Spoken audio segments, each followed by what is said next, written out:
नमस्कार, आप देख रहे हैं आरजे भारत न्यूज 7 और मैं हूं आपके साथ श्वेता। तो चलिए रुक करते हैं आज की प्रमुख और बड़ी खबर पर। शिवसेना एनसीपी का टूटना भारी पड़ा बीजेपी पर, जानिए महाराष्ट्र का चौंकाने वाला रिजल्ट। बीजेपी की तोड़फोड़ वाली राजनीति महाराष्ट्र के लोगों को पसंद नहीं आई। उनकी हरकत से उद्धव ठाकरे और शरद पवार के प्रति सहानुभूति की जो लहर उठी वह एनडीए को बहा ले गई। यहाँ तक कि अजीत पवार की पत्नी सुनेत्रा पवार भी बारामती सीट से चुनाव हार गईं। बीजेपी के दिग्गज नेता और शिंदे सेना के कैबिनेट मंत्री सुधीर मुनगंटीवार को भी हार का स्वाद चखना पड़ा। अशोक चव्हाण के गढ़ नांदेड़ में उनका उम्मीदवार भी हार गया। मोदी सरकार के कई मंत्री अपनी सीट नहीं निकाल पाए। राजनीतिक उठापटक का गुस्सा साल 2019 में बीजेपी और शिवसेना ने लोकसभा चुनाव मिलकर लड़ा था।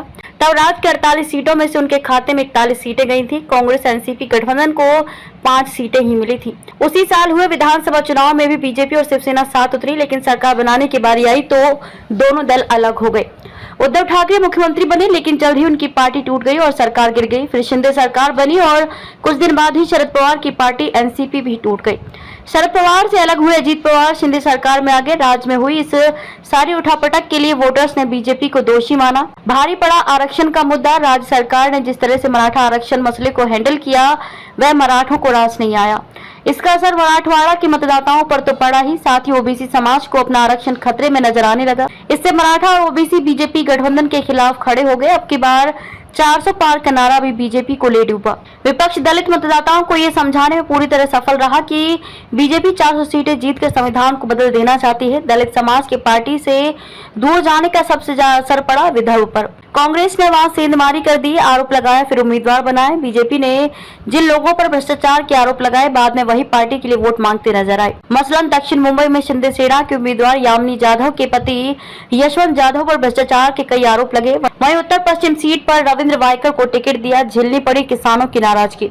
लोकसभा चुनाव से पहले केंद्र सरकार ने प्याज के निर्यात पर पाबंदी लगा दी। किसानों को ये रास नहीं आया। इसके अलावा किसानों से जुड़े कई और भी मुद्दे रहे। एक तरफ सूखे की मार और दूसरी ओर बेमौसम बारिश से फसलों को नुकसान। दोनों स्थिति में शिंदे सरकार किसानों को मदद नहीं कर पाई। फसलों का उचित मूल्य नहीं मिल सका।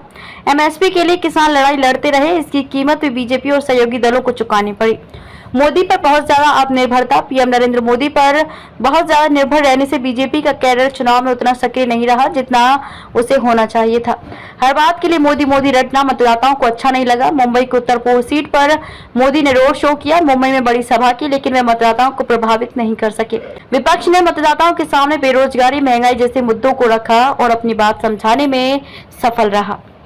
खबरों में अब तक के लिए बस इतना ही। फिर होगी आपसे मुलाकात ऐसी किसी बड़ी और खास खबर के साथ। तब तक के लिए नमस्कार और देखते रहिए आरजे भारत न्यूज 7।